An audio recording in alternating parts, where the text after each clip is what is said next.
Saya lanjutkan kembali dua sisi, Mas Nanang. Tadi itu sempat terputus nih, belum terjawab. Ini PSI karena nggak lolos di kancah nasional, nggak lolos di Senayan, akhirnya bermainnya ke bawah gitu, downgrade. Begitu strategi yang digunakan oleh PSI. Ya terserah saja kalau itu ya penilaian. Kami tidak mau ambil pusing dengan itu. Kami tidak ingin menanggapi hal-hal di luar substansi itu.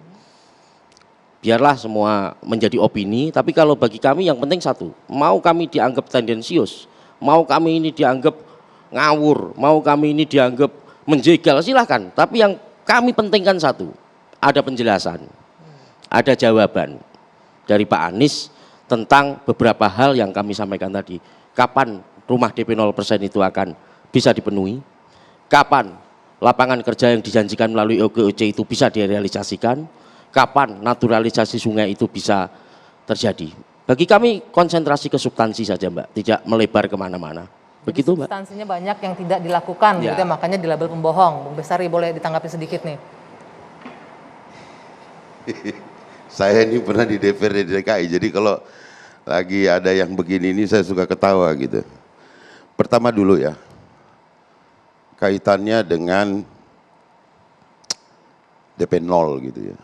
Tadi bicaranya kan kami maunya substantif. Coba Pak, berapa sih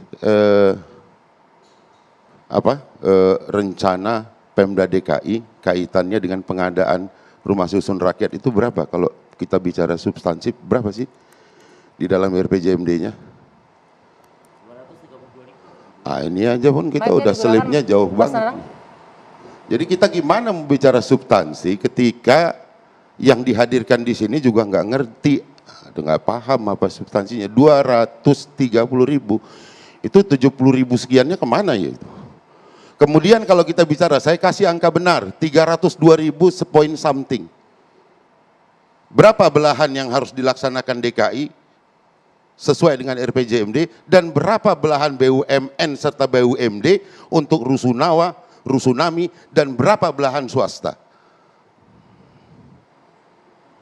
Ini kan jadi sulit kita bicara substansi, makanya saya agak bingung ketika punya DPRD 9 orang di sana. Sebentar. Ketika 9 orang di sana tidak memberikan input, sementara acara ini adalah sebetulnya bukan untuk kita menghakimi siapa, tapi memberikan kecerdasan atau pemahaman yang lebih kepada masyarakat.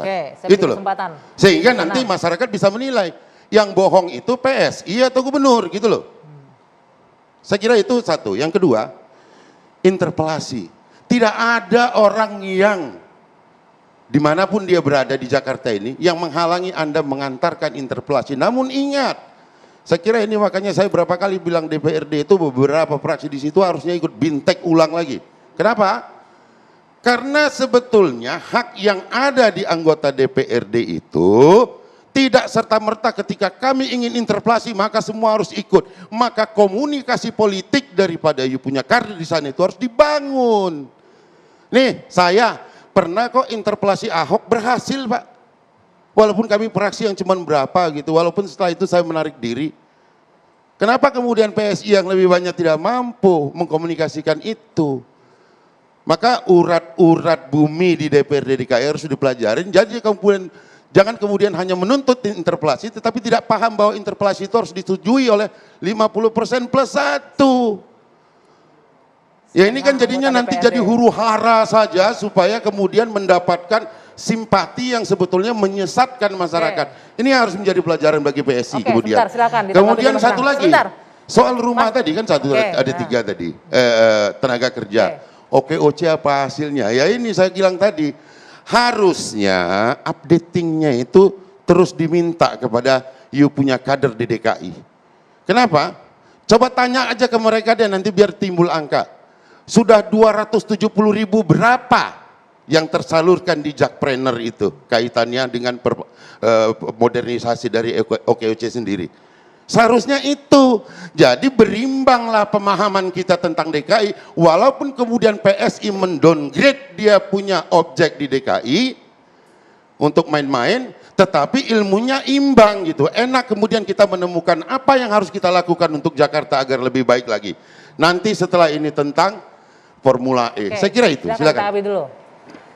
Ya terima kasih. Jadi Kalau saya tidak merasa seperti akan cerdas cermat yang adu angka harus tepat selisih 1 dimarahi kan gitu kan. Mau 230.000, mau 300.000. Sekarang masalahnya targetnya itu tercapai atau tidak? Tercapai atau belum?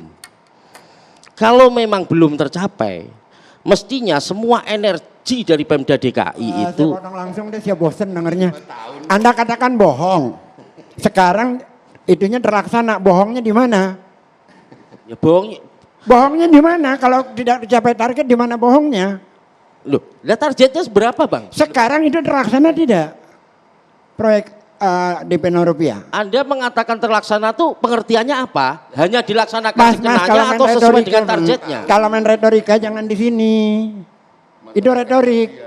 Itu retorik.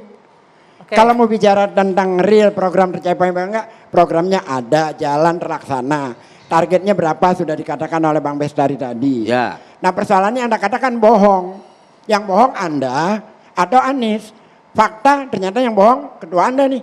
Loh, kalau yang dalam kedua, pengertian, benar. dalam pengertian Benar. Yang kedua, saya mau tanya lagi.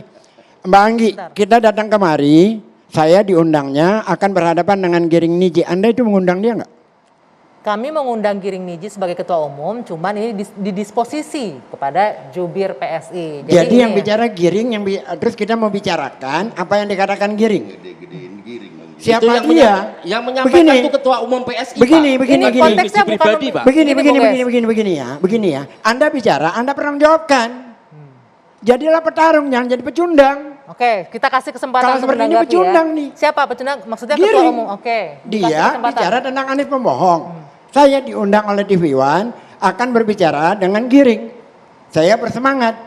Ternyata saya bicara dengan seorang jubir yang partainya partai seputaran ibu Oke, kota. sebentar ditanggapi